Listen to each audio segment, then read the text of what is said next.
Hey everybody, welcome back to Faithful Footsteps of the Old Testament Trail with Big Russ, Regina, and myself, Mary Beth. We're diving deeper into the Book of Enoch on day 4. Remember to like, share, subscribe, and follow us for more insightful discussions. Let's get started. And don't forget to leave any and all feedback, prayer requests, and praise reports. Let's jump in. And don't forget to leave any and all feedback, prayer requests, and praise reports. Thank you. Hey, how's it going, everybody? Welcome. My name is Big Russ, and I would like to thank Mary Beth for that warm welcome. And we have quite a bit of reading to get done today. But I've got my lovely wife right here with me, and we will be splitting up some of this reading today, so it's not going to be too bad. But we do have quite a bit to get done. So we're just going to go ahead and jump right in, if that's good with you. Sounds great to me, husband. So you guys, we are in day 4. Here's our readings for today. I'll have those up in the background, and the Book of Enoch is all that we're reading out of today, you guys. So we're going to jump right in. So the first that we're going to is chapter 12, verses 1 through 6. Then as you can see, the reading plan. In fact, let me put it up here in the background. But I do have some visual aid for us, husband, as we read along. So I'll be sure to have that going. So if you want to, I'm getting to chapter 12 right now. So if you want to get us started, and I'll get all the visual aid going. Thank you. As chapter 12, verse 1, before these things, Enoch was hidden, and no one of the children of men knew where he was hidden, and where he abode, and what had become of him. Verse 2. So wait, for those people, for those of you that do not know what abode means, that means lived. So no one knew where he lived, no one knew where he resided, any of that. All right, sorry, go, husband. Verse 2, and his activities had to do with the watchers, and his days were with the holy ones.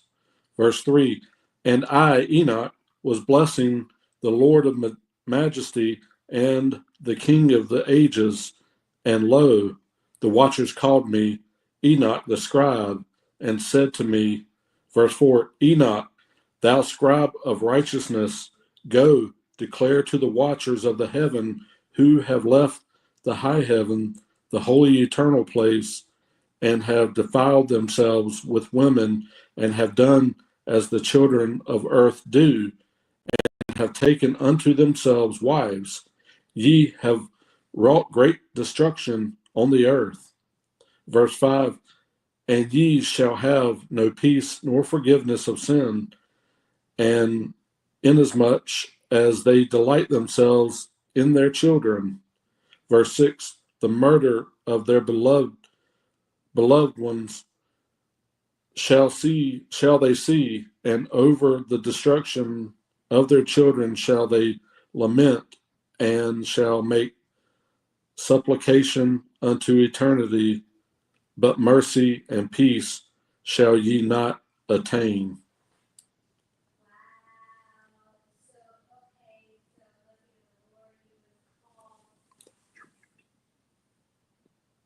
Thank you. Wow. So Enoch,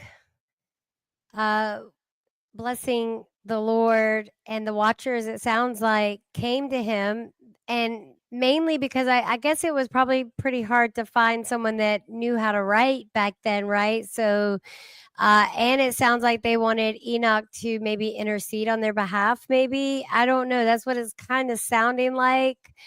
The murder of their beloved ones. Is this what Enoch is saying to them? Or so in verse 4, go ahead. I think so. I don't know for sure, but I think that's what. Yeah, I think so too. So I'll pick up chapter 13, right? And we're going verse. To the end, to the end of it. Yep. Okay, cool. So it is the end. All right. So let me get this going real quick. Sorry. All right. So we are going next to chapter 13. I'm going to read verses 1 through 10. Let's get this. Verse 1. And Enoch went and said, Azazel, thou shalt have no peace. A severe sentence has gone forth against thee to put thee in bonds. Is Azazel the same as Lucifer? I don't know. Should we ask Mary Beth? That would be something we could ask Mary Beth. Who is Azazel? Yeah, let's ask Mary Beth because hold on, let's ask her.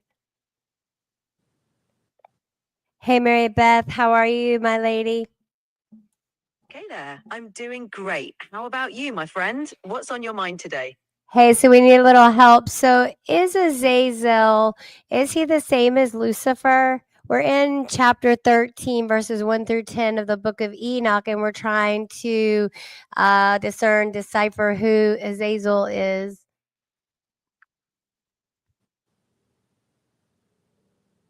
Azazel is a pretty intriguing figure in the Book of Enoch. He's often depicted as one of the leaders of the rebellious Watchers, angels who descended to earth and taught humanity various forbidden knowledge and crafts.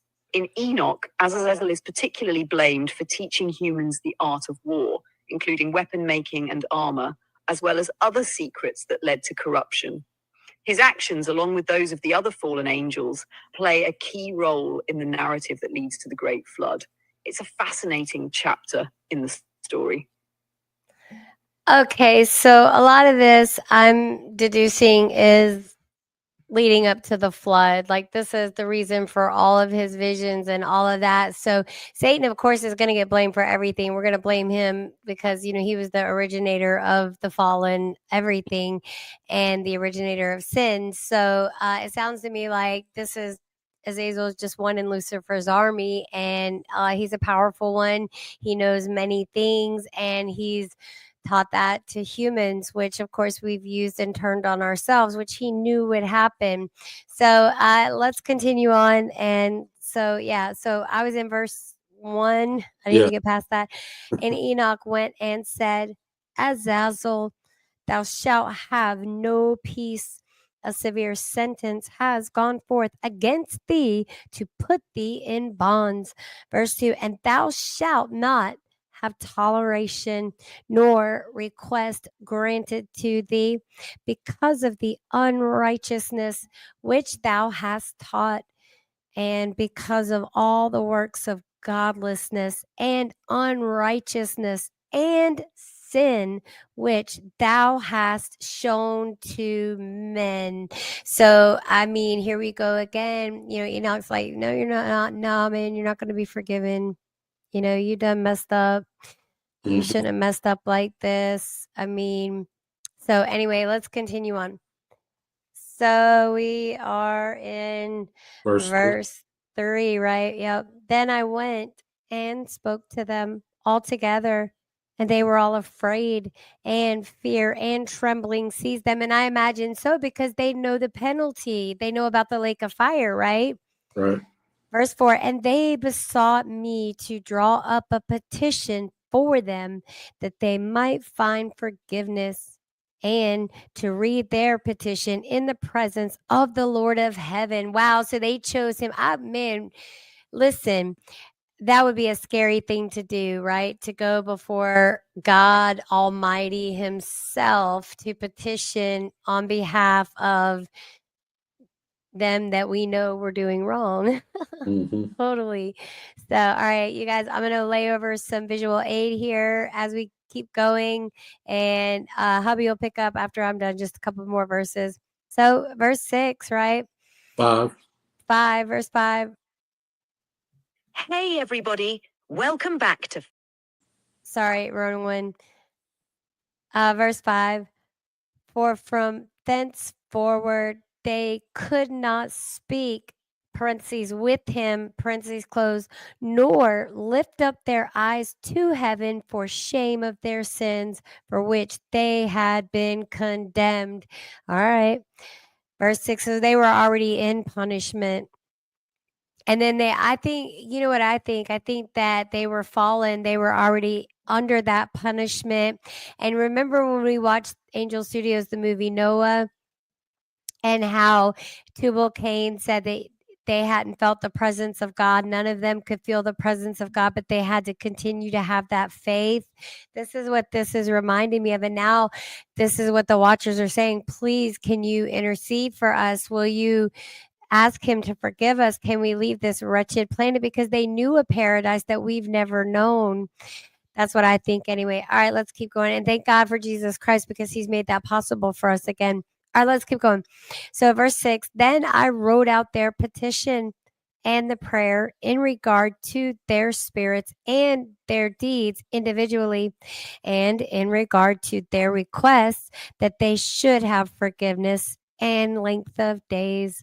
Verse 7, and I went off and sat down at the waters of Dan, in the land of Dan, to the south of the west of Hermon.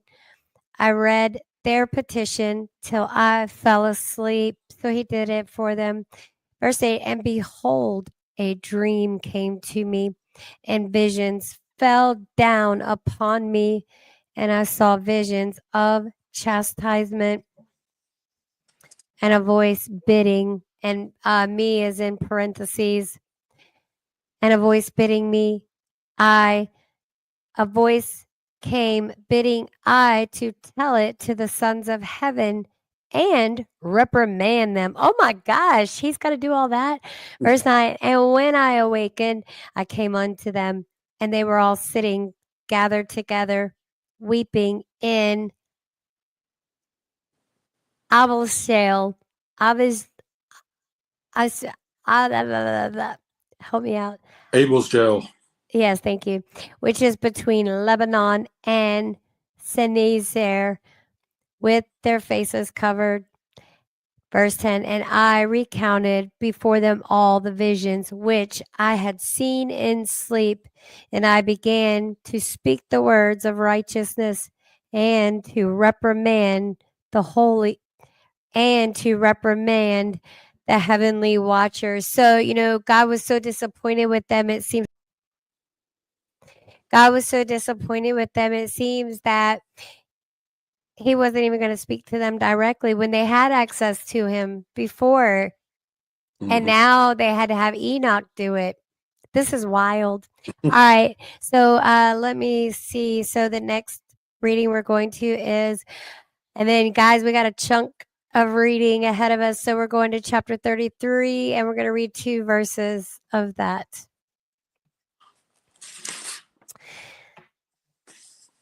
And I'm going to let you take that one, husband. Read chapter 33, verse 2 through 4. Yes, sir. Verse 2, and to the east of those beasts I saw the ends of the earth whereon the heaven rest, and the portals of the heaven open. Verse 3, and I saw how the stars of heaven come forth, and I counted the portals out of which they proceed, and wrote down all their outlets of each individual star by itself, according to their number and their names, their courses, and their positions, and their times and their months, as Uriel, the holy angel who was with me, showed me. Oh, wow. Wow. So I'll read 4. He showed all things to me and wrote them down for me. Also their names he wrote for me, and their laws and their companies. So, I mean, look, and we've got some visual. Go ahead. I said, can you imagine that? What if you, and I don't know, there may not have been as many stars then as there are now. I don't know how all that works, but I think there were. There were, because look, having to write down the names and positions of every star in the sky. Well, let's remember, and even around the time of Abraham, there has always been references made to the heavens and the stars, right? And one of the first things God promises Abram, that his descendants will count more than the sands of the seas and the stars of the sky. So, I can't even imagine. And can you imagine, Adam naming every single animal? And if he gave them individual names outside their species, we don't know. So, yeah. And then also, I love the way it takes us back to, because remember what we just read. This is in chronological order, you guys. So he just got done telling us he had to go. He got his vision when he woke up. So now he's awake and he's sharing this vision. Yep. And he's recounting the story actually for his son, Methuselah, right? Yep. Yeah. All right. So, you guys, we are going to head to the next reading. I'm going to pop up on the screen so you guys can see the next reading. So, we are going to be in chapter 72, and we're reading all the way to chapter 81. And I think we looked at it. It was a pretty chunk of a read, isn't it? It is. It's several pages, so yeah. No better way than just to jump in. Jump on in. Let's do it. And I'll keep the visual 8 going because I really like it. And then go ahead, babe. Start us off. We're in chapter 72, verse 1. Let's go. The book of the courses of the luminaries of the heaven, the relations of each, according to their classes, their dominion and their seasons, according to their names and places of origin, and according to their months, which Uriel, the holy angel, who was with me, who is their guide, showed me, and he showed me all their laws exactly as they are, and how it is with regard to all the years of the world and unto eternity, till the new creation is accomplished with dureth till eternity. Verse 2. Which dureth until eternity, which endures with endureth, which dureth. That's what stood out to me. This is amazing. He's sitting there with an angel, Uriel. Yeah. Verse 2.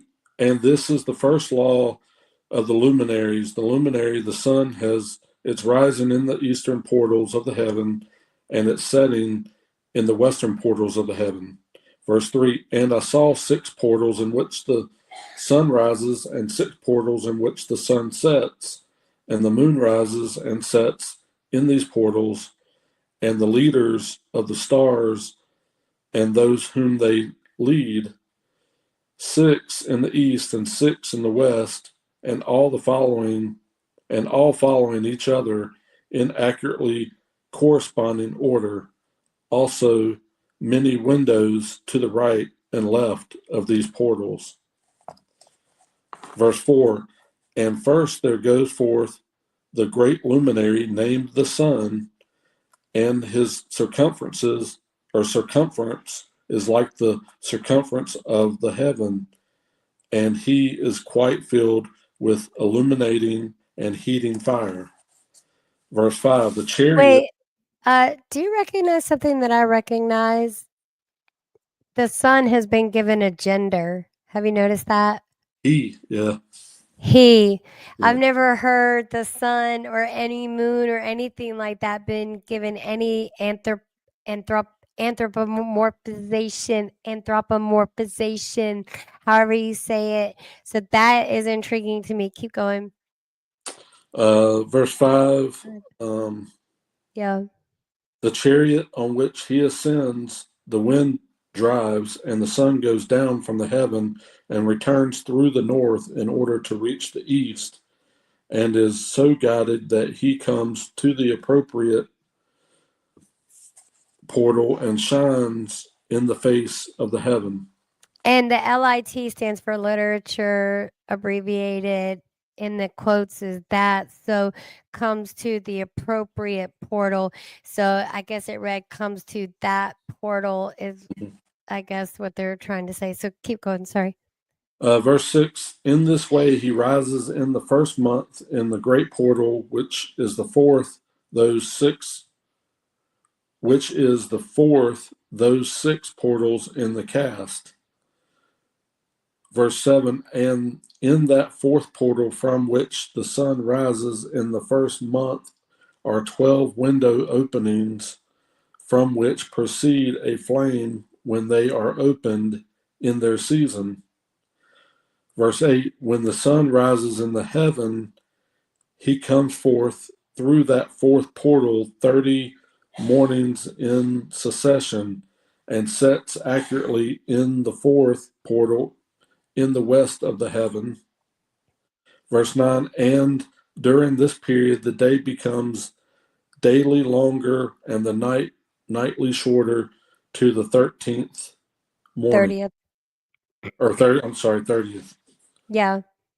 Well, that's Wow. pretty cool. Like they're explaining the seasons, the months, the days, of the year, and because Yeah. that definitely isn't really explained in the Bible anywhere. We know that it created, and then you got all kind of other stories from here on about how people could tell time and all that stuff, but I haven't really ever heard it truly explained. This is the first time I've ever read anything where it kind of explains that. So Like biblically, you mean? yeah, pretty interesting. Yeah. It is interesting, and I think what enamors me the most or interests me the most is even the American government tried to play around with time, right, with the daylight savings time, which really disturbs a lot of people and still disturbs it. So I hope it goes away. And I say that because Julius Caesar did the same thing with the days of the week. And there used to be, they made like 8 days of the week. I think it was crazy. They went by a lettering system, right? So I think that's a great observation. And yeah, keep going, husband. Verse 10, on that day, the day is longer than the night by a ninth part, and the day amounts exactly to 10 parts, and the night to 8 parts. And verse 11, and the sun rises from that fourth portal and sets in the fourth and returns to the fifth portal of the east 30 mornings and arises from it and sets in the fifth portal.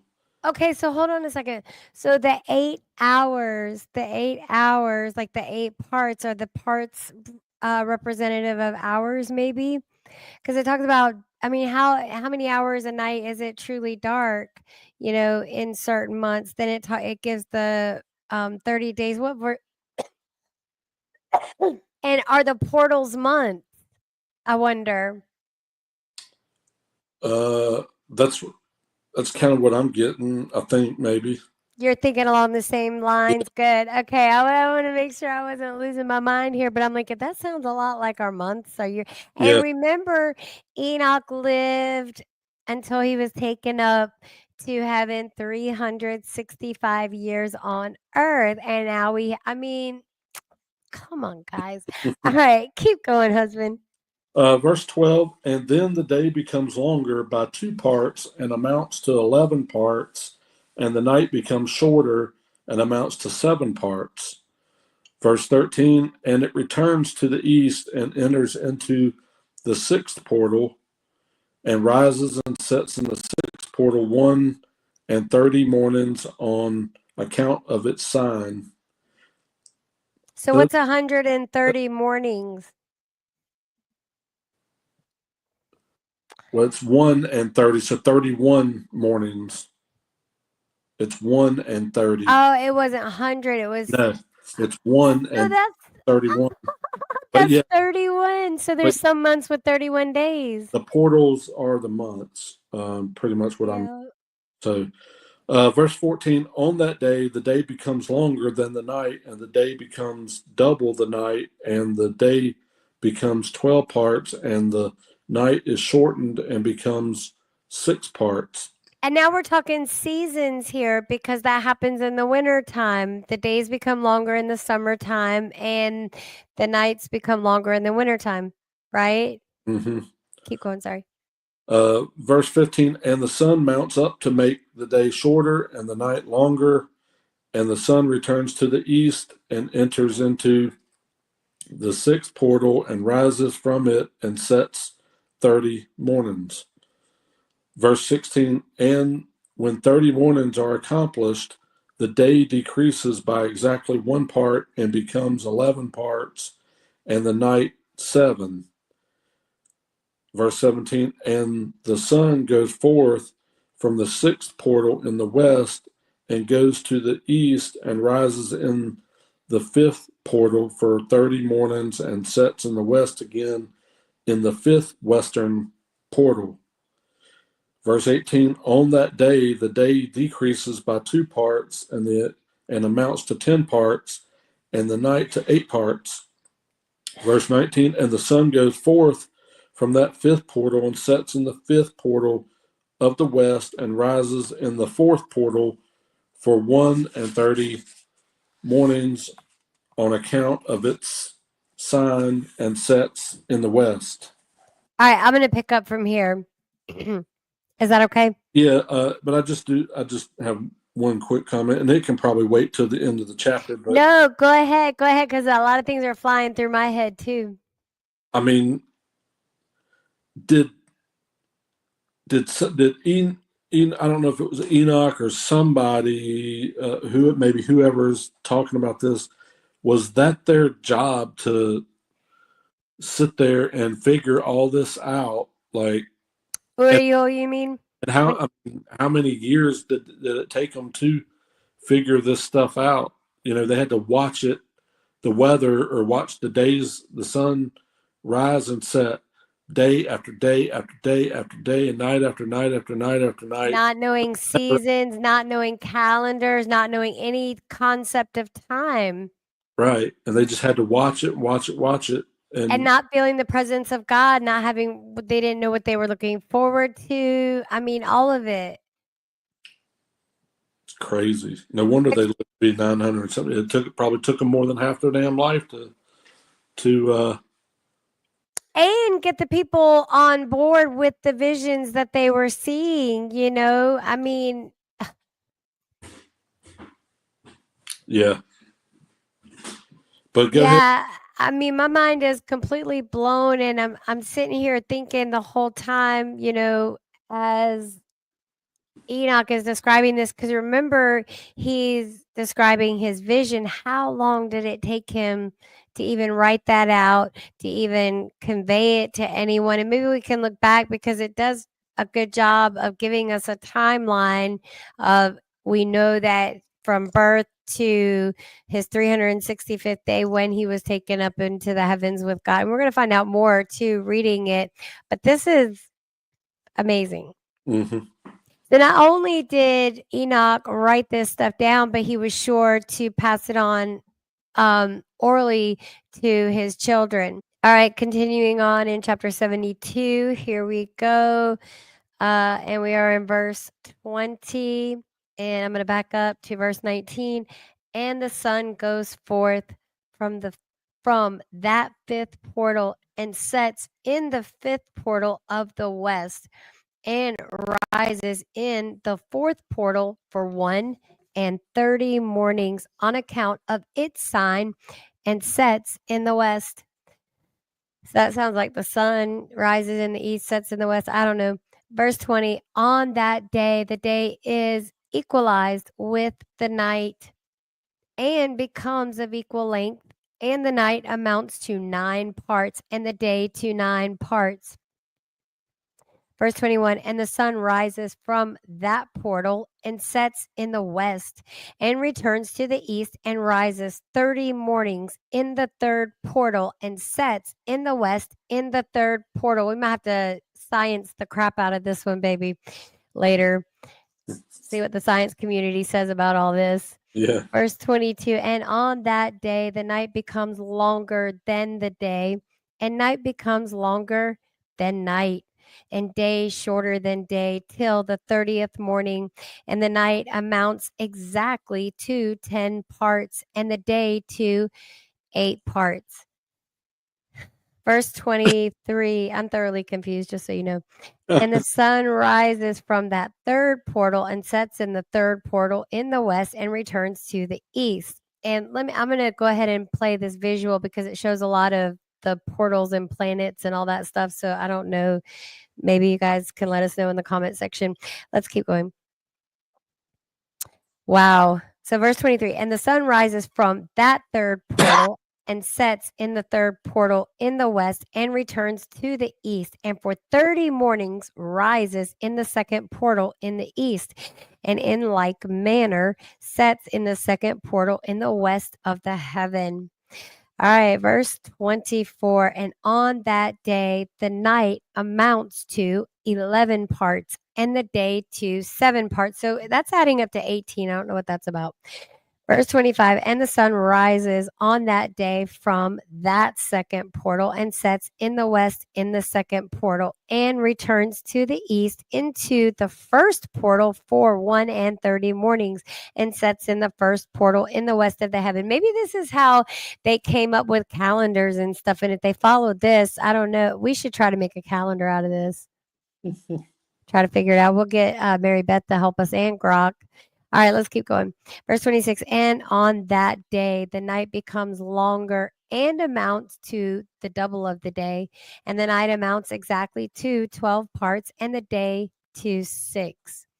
Verse 27, and the sun has, parentheses therewith, parentheses close, traversed the divisions of his orbit and turns again on those divisions of his orbit and enters that portal 30 mornings and sets also in the west opposite to it.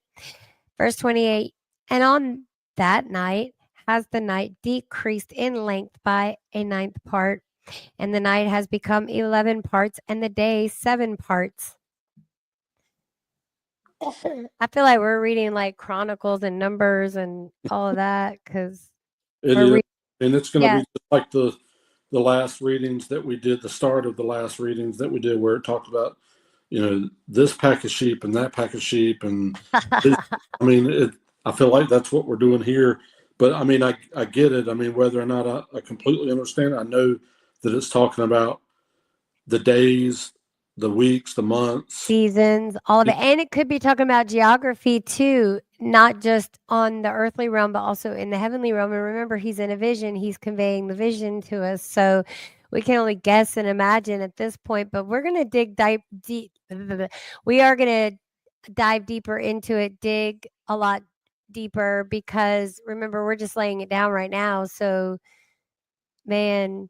All right, let me keep reading so I can get done with this chapter. I'm almost there, I think. Let's keep going, guys. All right, so verse 28. Thank you. And on that night has the night decreased in length by a 9th part, and the night has become 11 parts, and the day 7 parts. Verse 29, and the sun has returned and entered into the second portal in the east, and returns on those his divisions of his orbit for 30 mornings, rising and setting. Verse 30, and on that day the night decreases in length, and the night amounts to 10 parts, and the day to 8.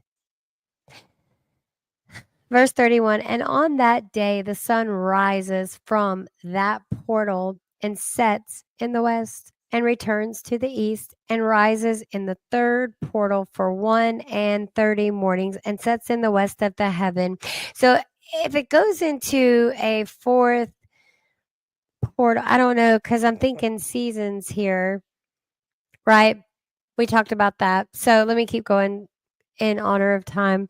Verse 32, on that day the night decreases and amounts to 9 parts, and the day to 9 parts, and the night is equal to the day, and the year is exactly as to its days 364. Verse 33, and the length of the day and of the night, and the shortness of the day and of the night arise through the course of the sun. These distinctions are made, they are separated. Verse 34, so it comes that its course becomes daily longer, and its course nightly shorter. Verse 35, and this is the law and the course of the sun, and his return as often as he returns 60 times and rises, i.e., the great luminary, which is named the sun, forever and ever.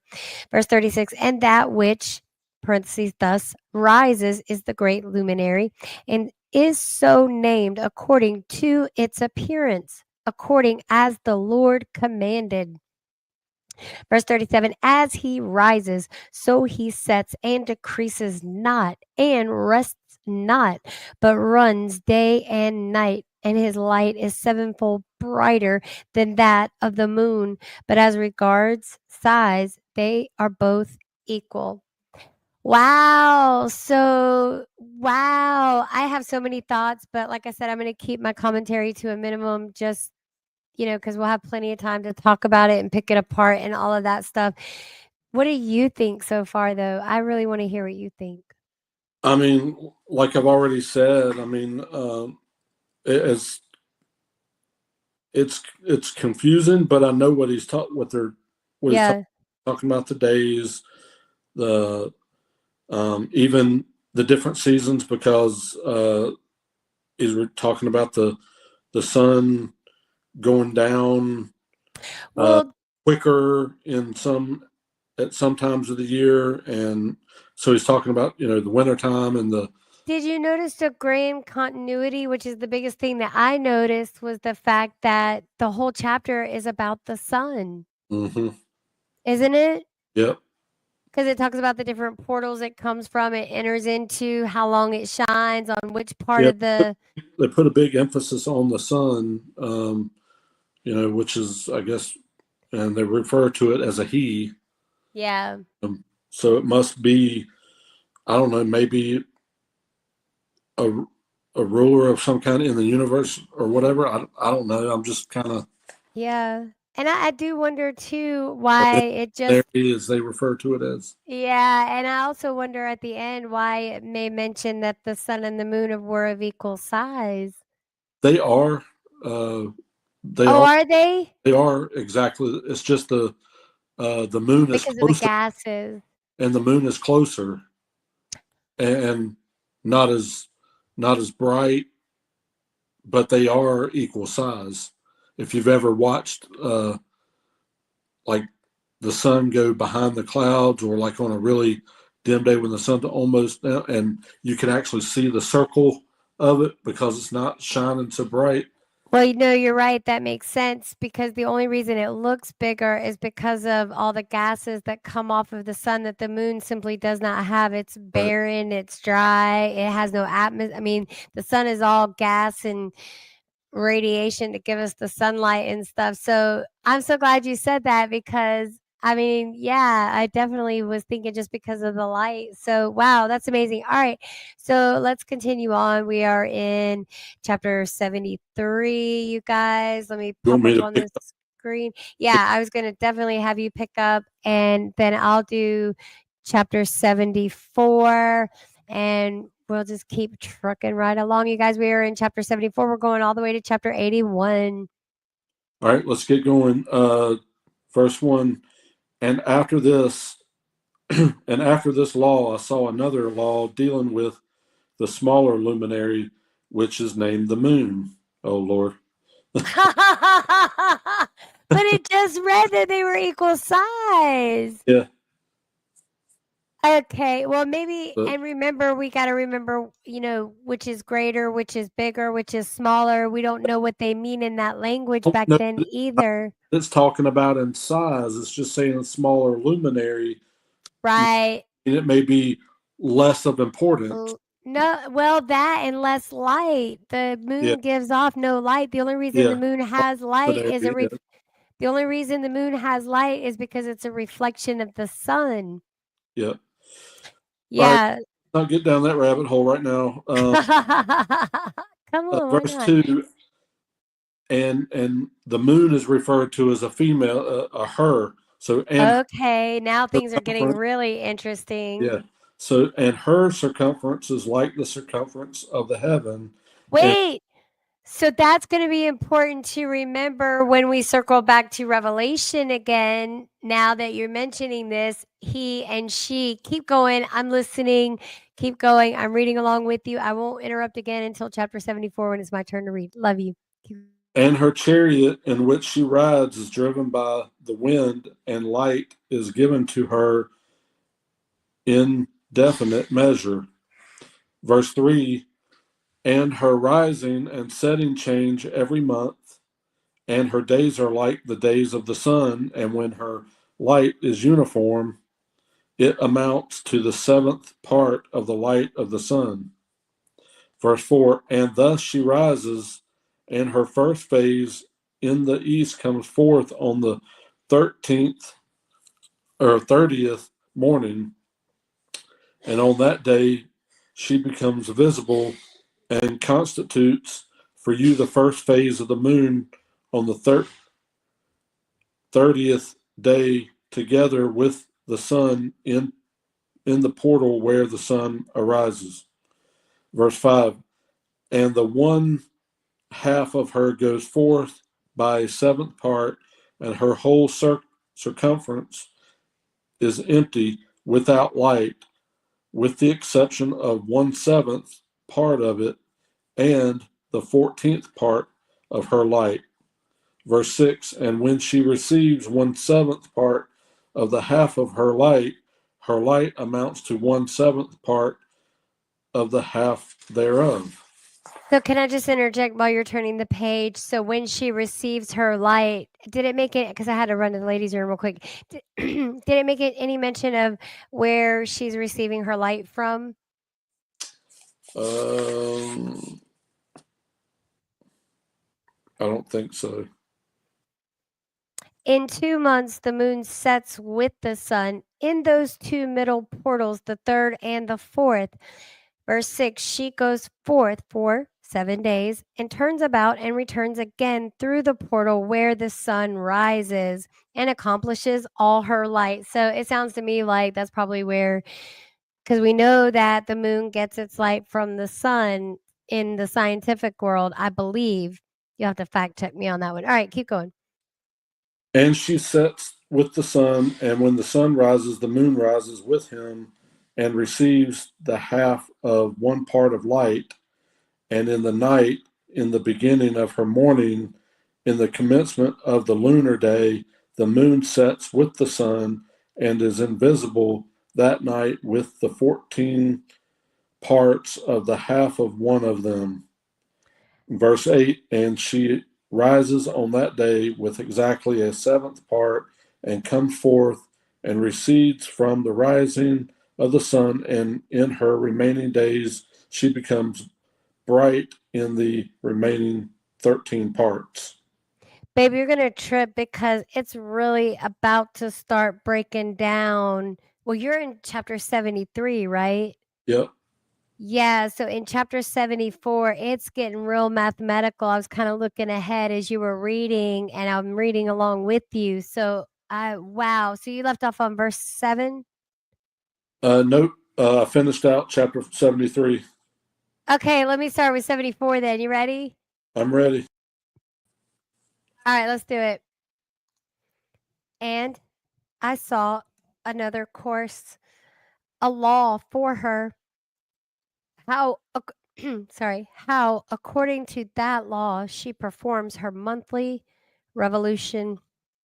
Verse 2, and all these Uriel, the holy angel who is the leader of them all, showed to me and their positions, and I wrote down their positions as he showed them to me, and I wrote down their months as they were, and the appearance of their lights, till 15 days were accomplished. This is so wild. Verse 3. So this has got to be the teaching of the beginning of time. Like this is when it started, right? We had to have some, I don't know. Verse 3, in single seventh parts, she accomplishes all her light in the east, and in single seventh parts accomplishes all her darkness in the west. Verse 4, and in certain months she alters her setting, and in certain months she pursues her own peculiar course. Verse 5, in 2 months the moon sets with the sun in those two middle portals, the third and the fourth. Verse 6, she goes forth for 7 days and turns about and returns again through the portal where the sun rises and accomplishes all her light. And she recedes from the sun, and in 8 days enters the sixth portal from which the sun goes forth. Verse 7, and when the sun goes forth from the fourth portal, she goes forth 7 days, until she goes forth from the 5th and turns back again in 7 days into the 4th portal and accomplishes all her light. So it sounds like the phases of the moon, maybe. Mm-hmm. All right, let's keep going. Where was that in verse 8? Almost a sentence before the first verse 8. Thank you. Proceeds and enters into the first portal in 8 days. Okay. Now Perfect. verse 8. Yeah. So verse 8, and she returns again in 7 days into the 4th portal from which the sun goes forth. Verse 9, thus I saw their position, how the moons rose and the sun set in those days. And we know that we have more than one moon in the whatever. Verse 9, thus I saw their position. Oh, I already read that. Verse 10, and if 5 years are added together, the sun has an overplus of 30 days, and all the days which accrue to it for one of those 5 years when they are full amount to 364 days. Verse 11, and the overplus of the sun and of the stars amounts to 6 days. In 5 years and 6 days, every year come to 30 days. And the moon falls behind the sun and stars to the number of 30 days. Verse 12, and the sun and the stars bring in all the years exactly, so that they do not advance or delay their position by a single day unto eternity, but complete the years with perfect justice in 364 days. Verse 13, in 3 years there are 1,092 days, and in 5 years 1,820 days, so that in 8 years there are 2,912 days. Verse 14, for the moon alone, the days amount in 3 years to 1,062 days, and in 5 years she falls 50 days behind, parentheses, i.e., to the sum of 1,770. There is to be added 1,062 days. Verse 15, and in 5 years there are 1,770 days, so that for the moon the days in 8 years amount to 2,832 days. Verse 16, for in 8 years she falls behind to the amount of 80 days. All the days she falls behind in 8 years are 80. Verse 17, and the year is accurately completed in conformity with their world stations of the sun, which rise from the portals. Wow, this is crazy. So let me keep going. I'm almost done. Which rise from the portals through which it, parentheses, the sun rises and sets 30 days. I mean, I don't even know what to think, what to say. Husband. I don't understand any of that, Me but neither. So I say we just keep reading. yeah, I mean, and most people probably won't understand it. No, And definitely it's not. probably kind of, I mean, it's neat for them to explain it in here, because I mean, I'm sure there's people that want it, but I don't really want to go down that rabbit hole. I don't know that it makes much of a difference in this book, or to whatever that we're. Oh, I definitely want to go down the rabbit hole, just not this episode. But I definitely want to go down the rabbit hole. Could you imagine a person into numerology? They would just love this book. Well, I know, yeah. I mean, they would go nuts over it. All right, I'm gonna read chapter 75. Let's go. Verse 1, and the leaders of the heads of the thousands who were placed over the whole creation and over all the stars have also to do with the 4 intercalary days, being inseparable from their office according to the reckoning of the year, and these render service on the 4 days which are not reckoned in the reckoning of the year. Could it be intercalary days, like Yeah, calendar? probably. Okay, I was just wondering too, because I'm so glad you got that word and I didn't. Verse 2, and owing to them men go wrong therein, for these luminaries truly render service on the world stations, one in the first portal, one in the third portal of the heaven, one in the fourth portal, and one in the sixth portal, and the exactness of the year is accomplished through its separate 364 stations. So Sounds where like days to did the me. 365 days come in? But I don't know. That's for another day or another time. Well, no, if you give me a moment, maybe I can help clear some of that up. So, from the time all these writings were, remember, we talked about how time has been played with by man, and then people go along with the status quo, whatever. So, Julius Caesar did that. Remember, we talked about there were how many days is this saying there are? Did it say 8 days? Uh, what, like in a week? No, it did it just make reference to 8 days anywhere? Several times it's mentioned. Well, it mentions 8 years. 8 years, okay. Right. So okay, so not to get sidetracked, sorry. So yeah, um, here's what I think. I think man's just messed with a lot and we don't truly know. And I don't know the 364 days, but remember there's a lot of reference to overage and then under something. So I think we do need to go down the rabbit hole of the numbers, and it wouldn't take much time to find some content on it and ask Mary Beth and see Yeah, what she says. So we'll do we a can, whole nother episode on this because yeah, people are going to want to know. and we'll touch on it when we recap. Absolutely. Let's go so that we can get through this reading tonight. Agreed. What verse did you leave off on? I'm on Forgive me. 3, Oh verse 3. gosh. For Okay, sorry. and the times and the years and the days the angel Uriel showed to me, whom the Lord of glory hath set forever over all the luminaries of the heaven, in the heaven and in the world, that they should rule on the face of the heaven and be seen on the earth and be leaders for the day and the night, the sun, moon, and stars, and all the ministering creatures which make their revolution in all the chariots of the heaven.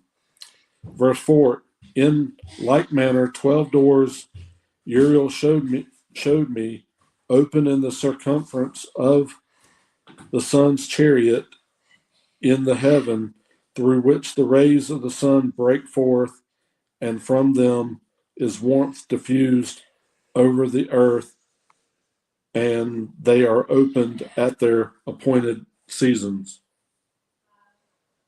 Wow. Verse 4, in like manner 12 doors Uriel showed me open in the circumference of the sun's chariot in the heaven, through which the rays of the sun break forth, and from them in warmth diffused over the earth, when they are open at their appointed seasons. And the winds and the spirit of the dew, when they are opened, standing open in the heavens at the ends. Verse 6, as for the 12 portals in the heaven at the ends of the earth, out of which go forth the sun, moon, and stars, and all the works of heaven in the east and in the west. Verse 7, there are many windows open to the left and the right of them, and one window at its appointed season produces warmth, corresponding as these do to those doors from which the stars come forth according as he commanded them, and wherein they set corresponding to their number. Verse 8, and I saw chariots in the heaven running in the world above these portals, in which revolve the stars that never set. Verse 9, and one is larger than all the rest, and it is that makes its course through the entire world. Wow. All right, I'm going to pick up for you. And I mean, that's amazing. Wow. So, all right, guys, we are in chapter 76. We are trekking right along. Go ahead. Nope, 76. 76, let's get her done. All right. And at the ends of the earth, I saw 12 portals open to all the quarters. And quarters is in parentheses. All the quarters of heaven is in parentheses. And at the ends of the earth, I saw 12 portals open to all the quarters from which the winds go forth and blow over the earth. Verse 2, 3 of them are open on the face, parentheses, i.e., the east of the heavens. So the east is considered the face of the heavens. That's interesting. And 3 in the west, and 3 on the right, i.e., south of the heaven, and 3 on the left, i.e., north, the north. Verse 3, and the 3 first are those of the east, and 3 are of the north, and 3 after those on the left of the south, and 3 of the west. Verse 4, through 4 of these come winds of blessing and prosperity, and from those 8 come hurtful winds, and they are sent. They bring destruction on all the earth and on the water upon it, and on all who dwell thereon, and on everything which is in the water and on the land. Verse 5, and the first wind from those portals, called the east wind, comes forth through the first portal which is in the east, inclining towards the south. From it come forth desolation, drought, heat, and destruction. Verse 6, and through the second portal in the middle comes what is fitting, and from it there come rain and fruitfulness and prosperity and dew. And through the third portal, which lies toward the north, come cold and drought. Verse 7, and after these come forth the south winds through 3 portals. Through the first portal of them, inclining to the east, comes forth a hot wind. Verse 8, and through the middle portal next to it, there come forth fragrant smells and dew and rain and prosperity and health.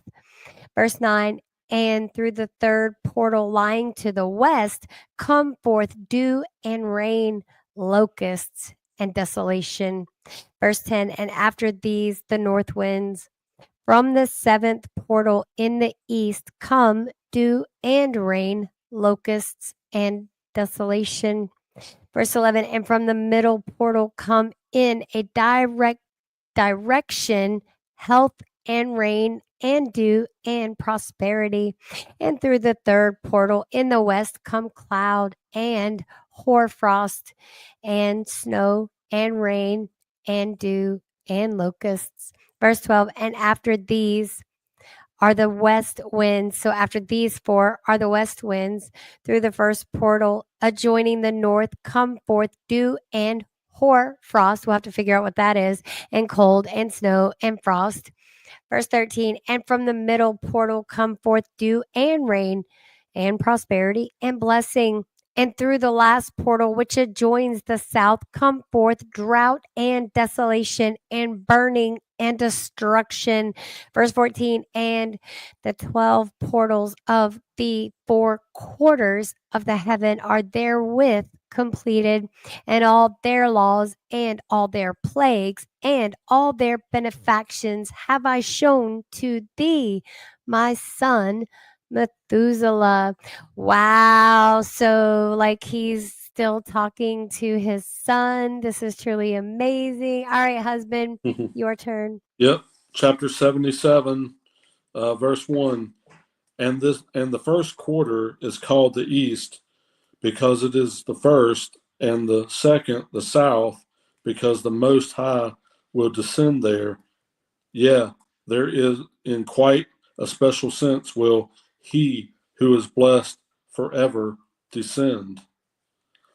Verse 2, and the west quarter is named the diminished because there all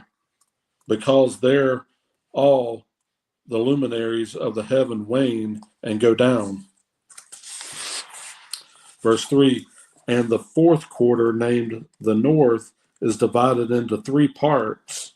The first of them is for the dwelling of men, and the second contains seas of water, and the abyss, and forest, and rivers, and darkness, and clouds, and the third part contains the garden of righteousness. Verse 4, I saw 7 high mountains, higher than all the mountains which are on the earth, and thence comes forth hoarfrost, and days, seasons, and years pass away.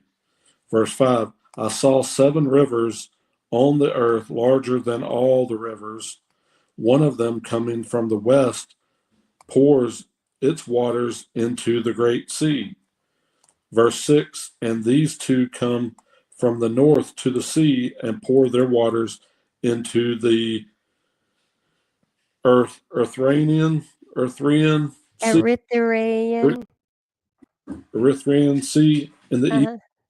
Yep. Verse 7, and the remaining 4 come forth on the side of the north to their own sea, 2 of them to Erythraean Sea, and 2 into the great sea, and discharge themselves there, and some say into the desert. Verse 8, 7 great islands I saw in the sea and in the mainland, 2 in the mainland, and 5 in the great sea. Wow.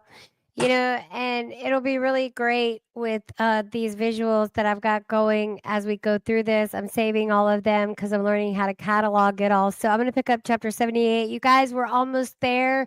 We are headed to 4 verses in chapter 81. I'm not even sure if that, no, it doesn't. Actually, we're going to leave a chapter hanging because we're only going to verse 4 of chapter 81. So, all right, let's continue on.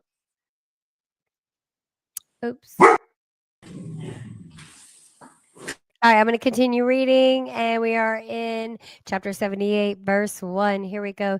And the names of the sun are the following: the first, Orharis, and the second, Tomas. Verse 2, and the moon has 4 names. The first name is Asonja, the second, Ebla, the third, Benassi, and the fourth, Erai. Verse 3, these are the 2 great luminaries. Their circumference is like the circumference of the heaven, and the size of the circumference of both is alike. Verse 4, in the circumference of the sun, there are 7 portions of light, which are added to it more than to the moon, and in definite measures it is transferred till the 7th portion of the sun is exhausted. I have no idea what that means. I don't know if it's a misprint. Let's keep going. We can research that later. Verse 5, and they set and enter the portals of the west and make their revolution by the north and come forth through the eastern portals on the face of the heaven. And when the moon rises, 1/14th part appears in the heaven. The light becomes full in her on the 14th day. She accomplishes her light. So I wonder if that's just like the cycle of the moon, whatever. I meant to take that down. All right, let's keep going.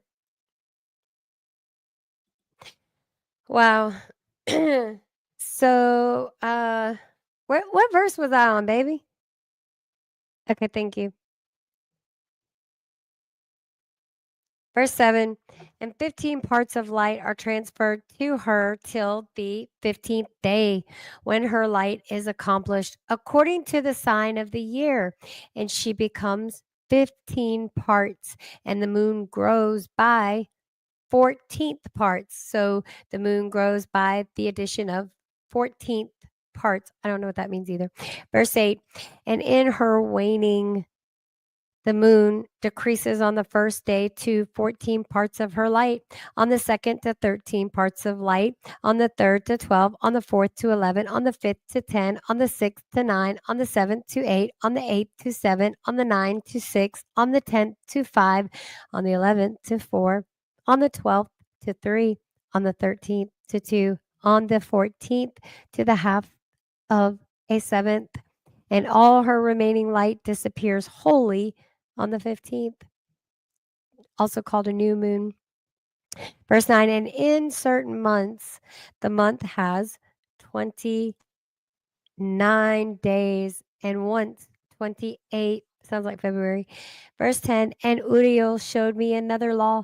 When light is transferred to the moon, and on which side it is transferred to her by the sun. So that just confirms what we were talking about. Mm-hmm. Verse 11, during all the period during which the moon is growing in her light, she is transferring it to herself when opposite to the sun during 14 days. Her light is accomplished in the heaven, and when she is illuminated throughout, her light is accomplished full in the heaven. That sounds so beautiful.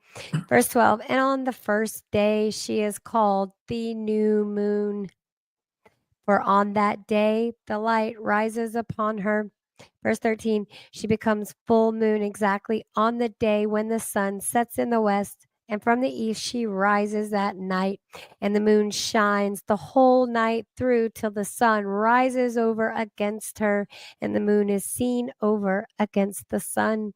Verse 14, on the side whence the light of the moon comes forth, there again she wanes till all the light vanishes, and all the days of the month are at an end, and her circumference is empty, void of light. Verse 15, and 3 months she makes of 30 days, and at her time she makes 3 months of 29 days each, in which she accomplishes her waning in the first period of time, and in the first portal for 177 days. Verse 16, and in the time of her going out, she appears for 3 months of 30 days each, and for 3 months she appears of 29 each. Verse 17, at night she appears like a man for 20 days each time, and by day she appears like the heaven, and there is nothing else in her save her light. Oh my goodness. That's pretty interesting. Very, I think. Very. Yeah. All right, let's keep trucking on. We're almost done, baby. Can you believe Yeah, it? I know. Chapter 79, verse 1. And now, my son, I have shown thee everything, and the law of all the stars of the heaven is completed. Verse 2. And he showed me all the laws of these for every day and for every season of bearing rule, and for every year, and for its going forth, and for the order prescribed to it every month and every week. Just like we said a few minutes ago, or just a little while ago, Yep. all this is explaining the weeks and the months and the days and the years. It's amazing. 3, and the waning of the moon, which takes place in the sixth portal, for in its sixth portal her light is accomplished, and after that there is the beginning of the waning. Verse 4, and the waning which takes place in the first portal in its season till 177 days are accomplished, reckoned according to weeks, 25 weeks and 2 days. Verse 5, she falls behind the sun and the order of the stars exactly 5 days in the course of one period, and when this place which thou seest has been traversed. Let me read that. And when this place which thou seest has been traversed. Go ahead. Verse 6, such is the picture and sketch of every luminary which Uriel, the archangel, who is their leader, showed unto me. That is truly amazing. Chapter 80. You want to keep trucking? You got any Yeah, commentary, I'll babe? do 80, and then you can finish up these last 4 chapters. Sounds good. 1. I love it. Keep flowing.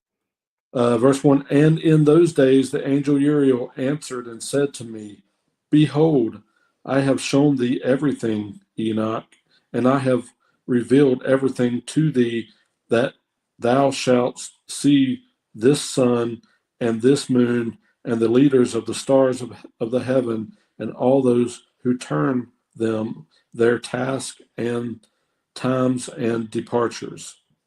Verse 2, and in the days of the sinners the years shall be shortened, and their seed shall be tardy on their lands and fields, and all things on earth shall alter, and shall not appear in their time, and the rain shall be kept back, and the heavens shall withhold it. That's And revelation right there. Keep going.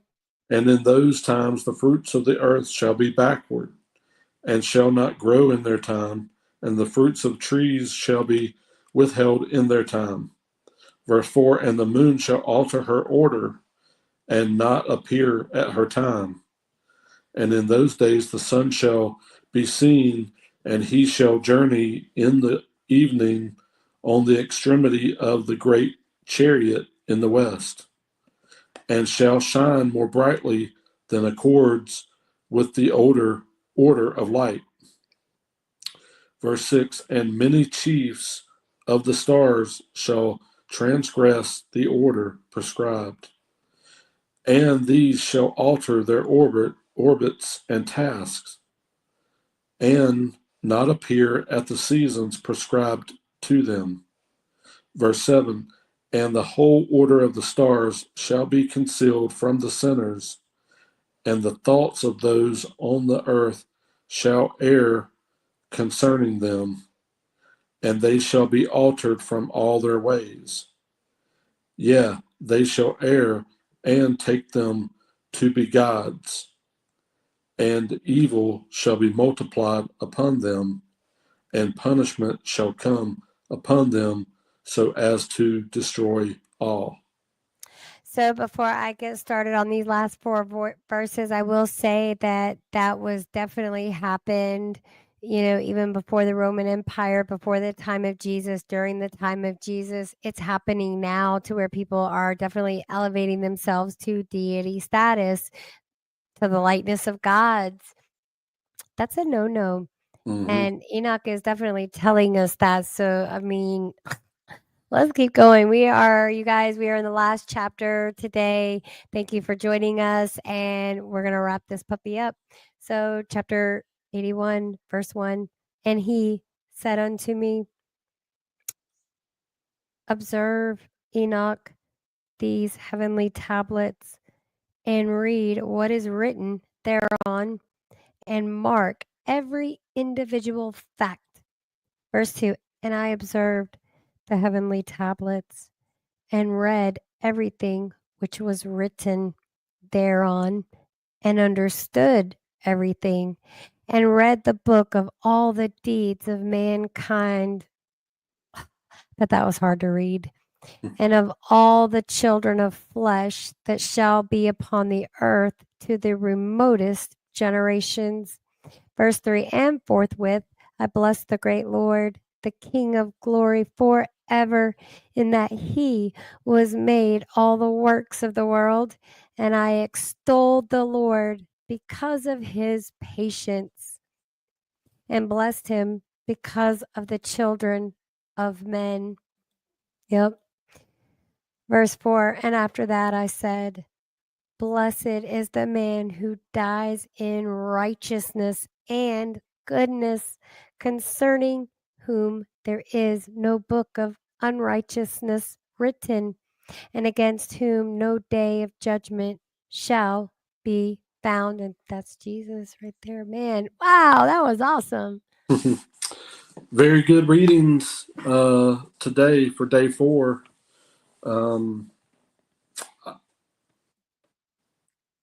Just so much. I mean, just packed full of information. I don't even I'm gonna have to go back and dissect some of this and Yeah.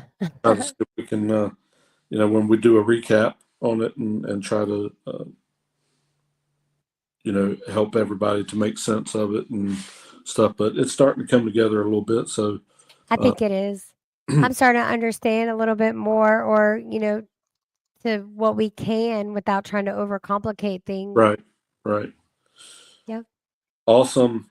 Thanks everybody for tuning in. I'm going to close this out in prayer real quick. Our Father, who art in heaven, hallowed be thy name. Thy kingdom Thy come, thy will be done on earth as it is in heaven. Give us this day our daily bread.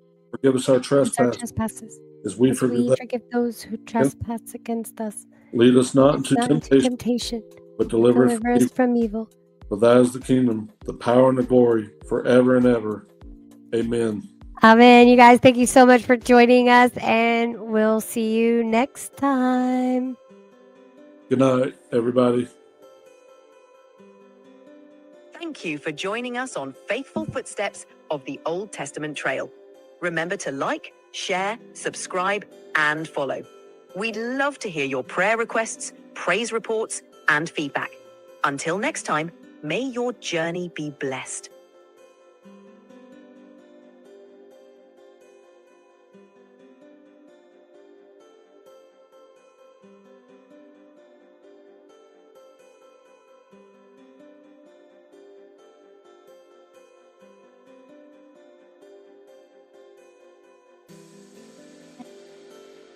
We're ending in 38. Do you hear me? Yeah. 30 now.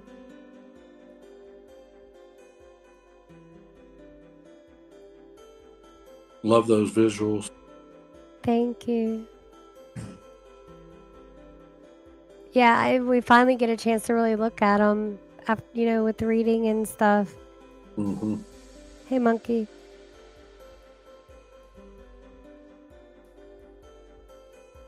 Yeah, I'm really pleased with this. Thank you, babe.